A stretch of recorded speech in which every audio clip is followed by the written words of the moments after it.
It's a little close. Oh, okay. I know you guys clicked on this video because I'm wearing a funky t-shirt. Why you're here, let me tell you a little story.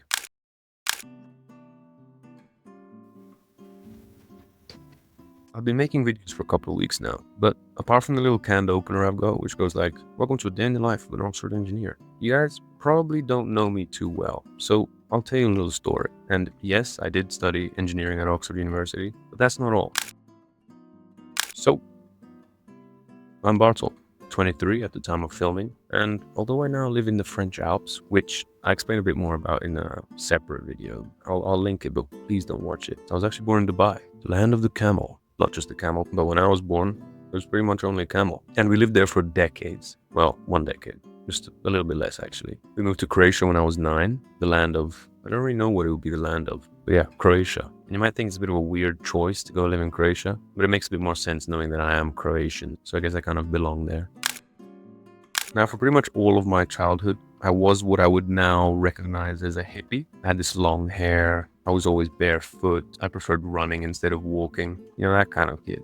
But I loved it. I was just chilling. In Croatia, this continued. I just now had an accomplice. I lived with my cousin in the mountains. When you think, what is Croatia like in the mountains? Well, think of Dubai, and then think of the complete opposite. That's where I lived. But I loved it even more than Dubai. We did a lot of cool stuff. I actually can remember a day where we came back home from playing in the football field before sunset. We were just always outside. School was fun too. New kids, cool teachers, all the good stuff. At this point, however, studying was at the back of my mind. Well, I say the back of my mind. I don't even think I even thought about it like that. Studying wasn't even in my mind at all. I was just present. And I liked the present. We then moved to England when I was 11. Now in England, school was suddenly a little bit scarier.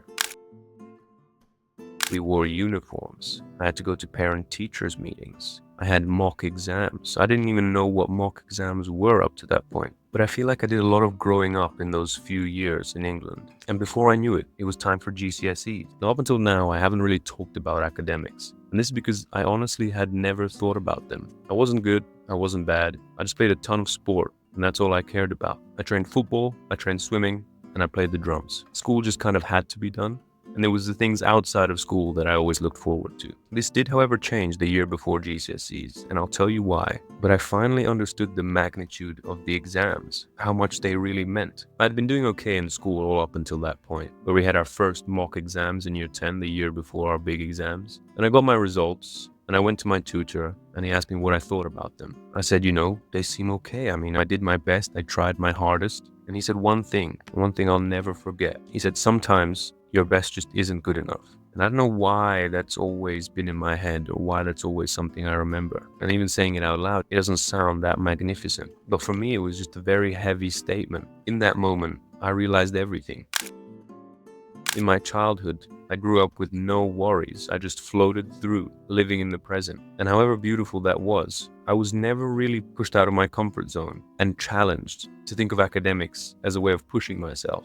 In one way, it was a privilege to have such a comfortable childhood, but it means I never really had a purpose to study, no intrinsic motivation. And when my teacher told me this, everything changed. I literally picked up my things and got straight to work. The next year, I started studying religiously for many hours every day. And to be honest, after some effort to get started with actual active study, it took very little effort to continue. I discovered that the curiosity for learning was always inside of me. I just never found it. And to be honest, the sad part is, I think that actually happens to a lot of kids. The lucky thing with me is just I found it in time. And what the best part was is that no one actually taught me these methods. For the first 2 years, I was developing ways of learning and studying just by myself. And then later, I found out books where people put these same thoughts into words. So for about 2 years, I had developed these ways that were then verified as I started reading these books. But pretty much the next 5 years, I spent stress testing these methods. After this monumental conversation with my tutor in school, I put my head down and started studying using my own ways. And funny enough, it led me to get the best GCSE results in my entire city. And then 2 years later, it led me to get perfect scores doing probably the 4 hardest A-levels. And most recently, these methods took me to and through Oxford University studying engineering. So I'd say these methods are pretty well tested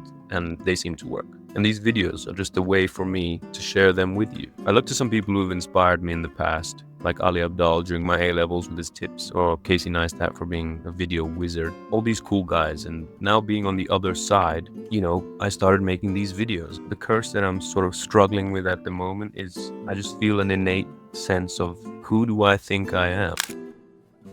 And that's when my camera died, but I was trying to say, who do I think I am, and why the hell would anyone want to listen to me? But maybe, and just maybe, someone does, and to that person, ask me anything. No, I would have appreciated someone to be there on the other side of all the things that I wanted to do. So if you're that person, like I was, feel free to ask me anything. I mean, I'm not the fountain of knowledge or anything, but I'll do my best. If it's anything to do with school, Oxford, sailing, anything, just let me know. I'm glad I made this video, just so you can get to know the guys a little bit better. But I also hope it gives a little bit of context as to why I started making these videos. I was looking through my videos and just the question of why just kept coming up, as in, why do I find this important? And hopefully this video explains it. So I'm glad I made this video. If you've seen any of my other videos, I feel like, and I won't be mad if you agree with me, but I feel like I'm a little bit serious, maybe even stilted. So don't worry, I'm trying to work on it. But I'm glad I made this video, and I hope you guys enjoyed it. But I hope you guys have gotten to know me a little bit better. But I'd also like to get to know you a little bit better as well. So send me any questions you have in the comments below. Check out my other videos if you find this sort of stuff interesting. Anyway, I'll see you in the next one. Goodbye.